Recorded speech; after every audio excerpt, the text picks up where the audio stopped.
Good afternoon, everyone. Thank you for joining us today.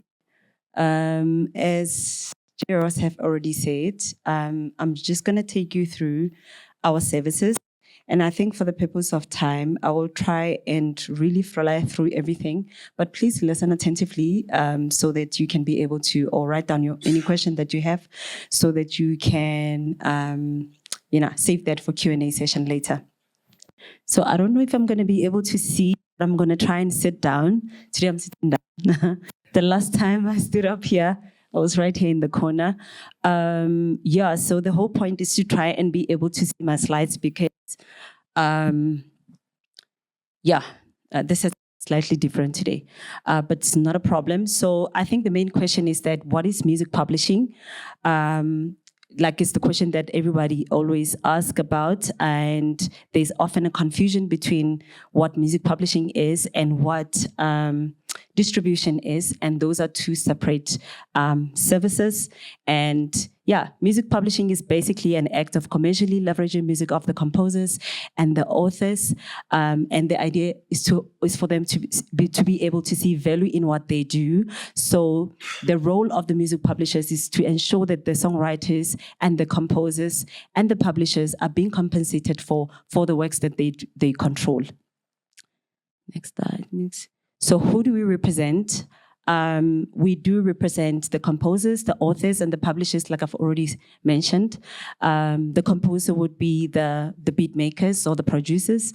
The authors then will be the lyricists or the songwriters, and the publishers, record labels, usually that has multiple songwriters under them, and they're seeking for publishing services, someone who can be able to ensure that they see value in the works that they represent.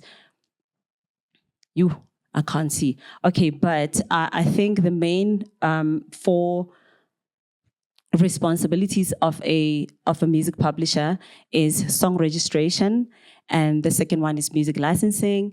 The third one is royalty management and creative support.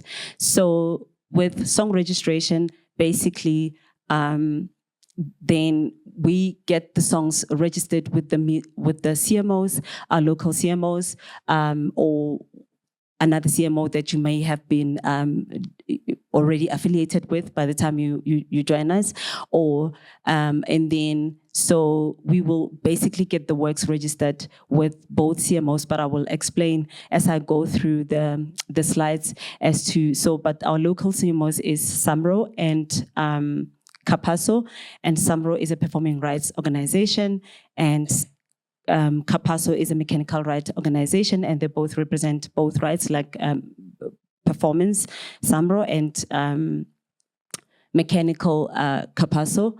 And royalty management, we do have a royalty team that ensures that all the copyrights that we represent are compensated for, and and then we have creative support. So creative support, I'll also mention it. There's a separate slide that explains exactly what do I mean by creative support. These are the types of rights that are being administered by SHARE. This is mechanical rights, performing rights, synchronization rights, licensing, and print. So let's briefly explain what each of the rights are. So mechanical rights refers to the rights granted to reproduce a musical composition in various formats such as CDs, vinyls, digital downloads, and streaming services. I think currently what we're experiencing is what we call digital mechanical royalties, and these are royalties that comes from digital streams. But previously, that we would have to, so you would have to obtain permission to print CDs. So that whole process of printing CDs from one format to another, it's what we call mechanical rights. And then therefore the royalties that you would receive out of that is what we refer as mechanical royalties.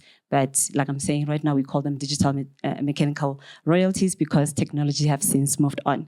And this type of right is being administered by Capasso locally. So what SHARE does then ensures that all its copyrights are being registered with Capasso, so that we can be able to collect revenue, digital mechanical revenue or mechanical revenue.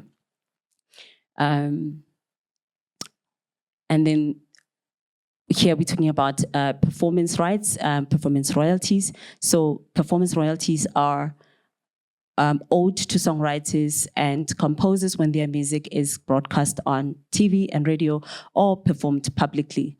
So these are royalties that you receive from radio and from television. And we also know that there's obviously other things to consider there. Sorry, I will unsee what I've just seen.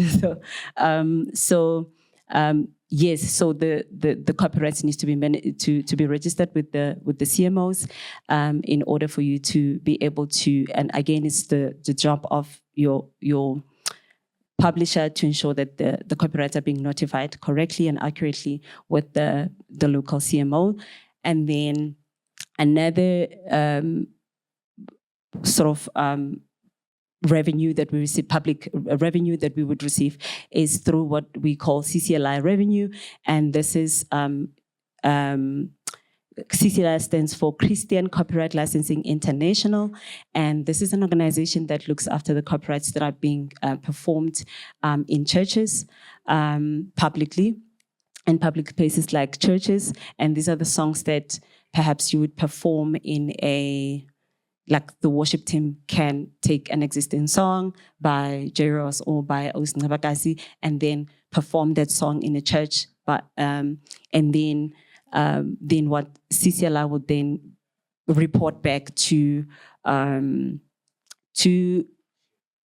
SHARE for all the songs that they would have used during the church service. So I'm not going to touch base on this because our next speaker, she will focus exactly on this type of revenue.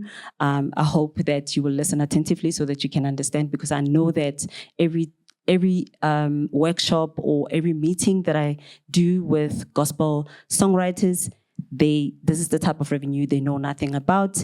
And however, at SHARE, we've been doing this because, we've signed up with CCLI long time ago, and therefore all the gospel songwriters that we represent, their works are registered with CCLI so that they can benefit from this type of revenue.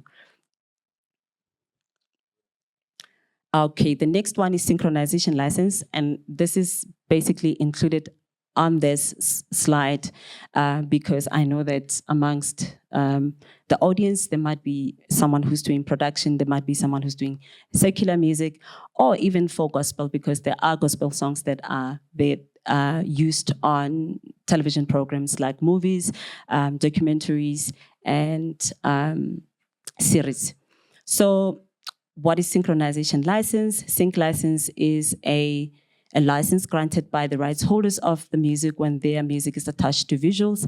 An example of that would be an advert or commercials. So when a song is being licensed, the user must obtain permission from the rights holders. I'm sure you can realize how I've emphasized the word must in red, because it is a must. I can never overemphasize that. So there's obviously two, I think before I just dive into the aspects that determines the license of the license fee, sorry, then I just need to quickly explain the copyrights that exist in a song. The first one is it's compositional rights, and then the second one is master rights, or it's popularly known as the sound recording rights as well. Those two rights need to be cleared before a song can be used on any platform. So I was referring to that when I was talking about permission that needs to be obtained from the rights holders. So these sets of rights are usually owned by the composers or the publishers. So a license fee is determined by the following aspects. territory, and the term. Okay, so territory is where, the song is basically going to be used. So if it's, for instance, on a on a television commercial, so is it only going to be flattered within the borders of SA, or is it going to extend to other parts of the world? And then the term, again, is the agreement term, and then also the type of use, and these are whether the original song is going to be used, or they will have to re-record a song specifically for that commercial, and then also whether a portion of the song is going to be used or a whole song is going to be used, and the platform or the media where the song is going to be used. So those are the things that our licensing team will have to factor through before they can determine the license fee. So we also have production music. So production music is also known as library music, and is pre-recorded music that can be created specifically for use in various media projects. And this type of music is designed to be easily licensed and used in films, shows, advertisements, video games, etc. I think J. Ross just spoke about that. That is part of the things that he does. And I noticed that Dumisa Mokat is in the building, Green Fingers. So he's also one of the composers that we represent, and he does this kind of music. So again, I think if you want to know more about this kind of music, you can visit our website, and we also have the team where they can actually dive into this and explain, because there's commissioned music within that, and also library music, but our team can explain exactly what it entails and how they accept metadata, etc., and the importance of cue sheets and all of those things. Okay, so if your music has been, for instance, your music has been licensed for a television production, there is an upfront fee that is due to the composer of the music. But further than that, there is also what we call residual royalties, and these are, besides the ones of license fee, that the composer are still eligible to perform to performance royalties if their piece of music is broadcast on TV and radio. These, so they will receive this kind of royalties from SAMRO, and provided those works are registered successfully with SAMRO. So it means even if you've granted the user your music, we still, as your music publisher, require you to send us your cue sheets so that we can register your music, and so that you can be eligible for this residual royalties every time your music is flighting on television or on the internet or streaming services. Okay, then we have print royalties, and these print royalties are royalties that come from the sale of sheet music. This is the type of royalty that applies to composers who release their songs in sheet music. I think this is the type of royalties that is sort of phasing out. We no longer see this kind of royalties as often as maybe in the 80s and in the 70s. But I think it's good to know, just so, if you're still interested in doing this kind of music, how it works, and where can you look for royalties thereof. And then I mentioned creative support earlier on. So these are some of the things that we do. I know that, it's obviously a lot, but I'm trying to sort of summarize everything that we do within required time. So we also assist our clients to clear samples, because we've noticed that there are composers and authors that are still interested in either sampling the existing compositions that belongs to other songwriters, whether local or African, local or international, but we still assist them to obtain clearance. So it's very important that you reach out to us so that we can be able to assist you with that process. But again, I think the most important thing to note there is that you need to notify us on time, so that we can be able to reach out to the rights holders, because particularly if they're based in the US or the UK, or there's multiple publishers involved in that particular composition, then it means we need to reach out to all of them, and we need to await their permission before we can, grant you permission to use the song. So, and then legal support. To our clients, we can offer legal support if maybe there's deals that you, maybe for instance, you're dealing with a production house and you don't understand the agreements. We can assist you in, to understand that type of agreement, or any type of legal support really, as long as you, like, it has to do with the agreements where you don't understand and you need us to assist you understand that sort of agreement. And then we also have like collaboration opportunities. I think it's something that I'm really, really passionate about, and I would like to see it happen more. It's like we can sort of make our roster available to our existing songwriters, should they need to do collaborations with, and the good thing about it is that it's not necessarily limited to South African songwriters. We have writers in other parts of the continent, like in Ghana, Nigeria, Cameroon, and then we'll just pitch options to you, and then you can choose who you're interested in working with, and yeah, we can then do the introduction, and then we leave the creatives to do the work. We sort of pull back and allow the creatives to run with the conversations. Contracts or agreements. So I will start with the songwriter agreements, because I think we have a balance of both. We do have business to business deals in place, and we also have like songwriter agreements. And the first one is a deed of assignment. I think it's a specific agreement. It covers specific songs, specific compositions. So if you have like 5 songs out of your 20 songs that you want Shea to represent you on, then we will offer exactly what you're asking for. So I'm wrapping up. And then the second one is exclusive writers agreement, which is a 3-year agreement. And it's Sebiso just reminded me that I'm left with a minute, guys, so I need to try and fly through. And exclusive writers agreement is a 3-year agreement. So you are required to submit all your compositions, during the term of the agreement. Co-publishing agreement involves 2 publishers and 1 composer, and it's not very popular agreement. In fact, most composers don't really prefer it.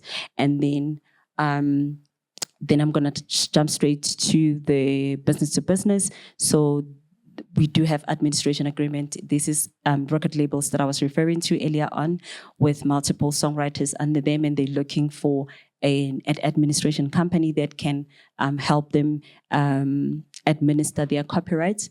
And sub-publishing agreements, it's a territorial agreement, and also depending on the catalog that you have, we usually offer it to companies that has like large copyrights, like many songwriters under them.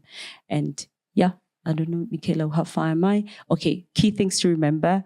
You need, if you're submitting music to us, in order for Shea actually to successfully work on or do the work on everything that I've mentioned today, you at least need to submit a fully signed copy of split sheets. Split sheets are very important. I cannot overemphasize this.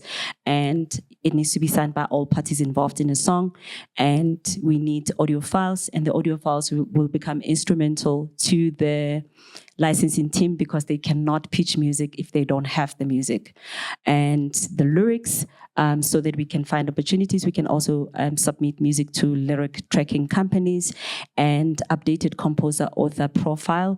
This is to enable us to do the collaborations that I've spoken about. In order for me to sell you to other composers in the UK or anywhere in the world, I will need your profile and updated profile. Okay, so it looks like I was able to finish on time. So thank you very much, guys, for your time.